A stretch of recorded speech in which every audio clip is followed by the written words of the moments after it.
Hi hello friends, ಎಲ್ಲರಿಗೂ ನಮಸ್ಕಾರ. Welcome back to my channel. ನಾನು ಸುಮಾ.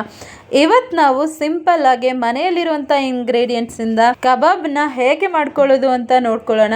ಹೋಟೆಲಲ್ಲಿ ಸಿಗೋ ಥರನೇ ಸಿಂಪಲ್ ಆಗಿ ರುಚಿಯಾಗಿ ನಾವೇ ಮನೆಯಲ್ಲಿ ಕಬಾಬ್ ರೆಸಿಪಿನ ಮಾಡ್ಕೋಬೋದು. ಈಗ ಕಬಾಬ್ಗೆ ಏನೇನು ಬೇಕು ಅಂತ ನೋಡ್ಕೊಳ್ಳೋಣ.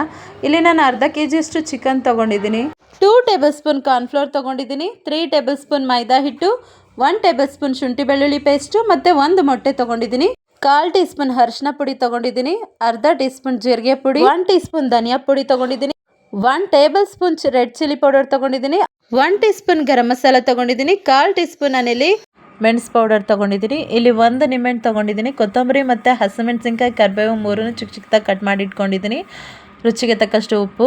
ಇಲ್ಲಿ ಅರ್ಧ kg ಚಿಕನ್ನ ನಾನು ತೊಗೊಂಡು ತೊಳೆದಿಟ್ಕೊಂಡಿದ್ದೀನಿ. ಈಗ ಕಟ್ ಮಾಡಿ ಇಟ್ಟಿರುವಂಥ 2 ಹಸಿಮೆಣಸಿನ್ಕಾಯಿನ ನಾನಿಲ್ಲಿ ಸೇರಿಸ್ಕೊಳ್ತಾ ಇದ್ದೀನಿ. ಕೊತ್ತಂಬರಿ ಸೊಪ್ಪು, ಚಿಕ್ಕ ಚಿಕ್ಕದಾಗಿ ಕಟ್ ಮಾಡಿ ಇಟ್ಟಿರೋಂಥ ಕರಿಬೇವು ಸೊಪ್ಪನ್ನು ನಾನಿಲ್ಲಿ ಸೇರಿಸ್ತಾ ಇದ್ದೀನಿ.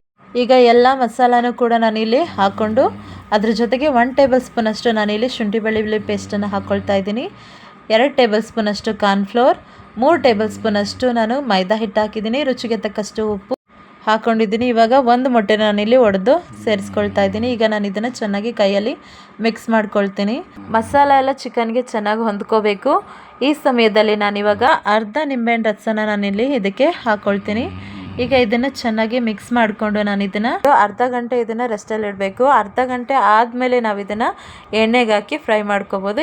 ನೀವು ಇದನ್ನು ರೆಫ್ರಿಜಿರೇಟರ್ ಕೂಡ ನೀವು ಅರ್ಧ ಗಂಟೆ ಇಟ್ಕೋಬೋದು. ನಾನು ಹೊರಗಡೆನೇ ಇಟ್ಟಿದ್ದೆ. ಈಗ ನೋಡ್ತಾ ಇರ್ಬೋದು ಅರ್ಧ ಗಂಟೆ ಆಗಿದೆ. ನಾನು ಗ್ಯಾಸ್ ಮೇಲೆ ಒಂದು ಕಡಾಯಿ ಇಟ್ಕೊಂಡು ಎಣ್ಣೆ ಹಾಕಿ ಬಿಸಿ ಮಾಡಿ ಇಟ್ಕೊಂಡಿದ್ದೀನಿ. ಈಗ ಒಂದೊಂದೇ ಚಿಕನ್ ಪೀಸ್ಗಳನ್ನ ನಾನಿಲ್ಲಿ ಹಾಕೊಳ್ತಾ ಇದ್ದೀನಿ. ಮೀಡಿಯಂ ಫ್ಲೇಮಲ್ಲಿ 8ರಿಂದ 10 ನಿಮಿಷದವರೆಗೂ ಇದನ್ನು ಚೆನ್ನಾಗಿ ಫ್ರೈ ಮಾಡ್ಕೋಬೇಕಾಗುತ್ತೆ. ಐ ಫ್ಲೇಮಲ್ಲಿ ಇಟ್ಕೊಳ್ಳೋದಕ್ಕೆ ಹೋಗಬೇಡಿ, ಮೇಲೆಲ್ಲ ಕಲರ್ ಚೇಂಜ್ ಆಗಿರುತ್ತೆ, ಒಳಗಡೆ ಬೆಂದಿರೋದ್ರಿಲ್ಲ. ಹಾಗಾಗಿ ಮೀಡಿಯಂ ಫ್ಲೇಮಲ್ಲಿ ಇದನ್ನು ಫ್ರೈ ಮಾಡ್ಕೋಬೇಕು. ನಾನಿಲ್ಲಿ ಯಾವುದೇ ರೀತಿ ಫುಡ್ ಕಲರ್ನ ಯೂಸ್ ಮಾಡಿಲ್ಲ. ನೋಡ್ತಾ ಇರ್ಬೋದು ನೀವು, ಕಾಶ್ಮೀರ್ ರೆಡ್ ಚಿಲ್ಲಿ ಪೌಡರ್ ಒಂದೇ ನಾನಿಲ್ಲಿ ಹಾಕ್ಕೊಂಡಿರೋದು. ಹಾಗಾಗಿ ನ್ಯಾಚುರಲ್ ಕಲರೇ ಬಂದಿದೆ. ನಿಮಗೆ ಬೇಕು ಅಂದರೆ ಬ್ಯಾಡಗಿ ಮೆಣಸಿನ್ಕಾಯಿನ ಬಿಸಿನೀರಲ್ಲಿ ನೆನೆಸಿಟ್ಟು ಪೇಸ್ಟ್ ಮಾಡಿ ಅದನ್ನು ಯೂಸ್ ಮಾಡ್ಕೋಬೋದು. ಅದು ಇನ್ನೂ ಡಾರ್ಕ್ ಕಲರ್ ಬರುತ್ತೆ. ಟೇಸ್ಟಲ್ಲಿ ಏನು ಡಿಫ್ರೆಂಟ್ ಬರೋದಿಲ್ಲ, ಕಲರ್ ಮಾತ್ರ ಡಾರ್ಕಾಗಿ ಬರುತ್ತೆ ಅಷ್ಟೇ. ಈಗ ನೋಡ್ತಾ ಇರ್ಬೋದು ಇದು ಚೆನ್ನಾಗಿ ಫ್ರೈ ಆಗಿದೆ. ಇಷ್ಟಿದ್ರೆ ಸಾಕು. ನಾನು ಇವಾಗ ಇದನ್ನೆಲ್ಲ ಸಪ್ರೇಟಾಗಿ ತೆಗೆದಿಟ್ಕೊಳ್ತಾ ಇದ್ದೀನಿ.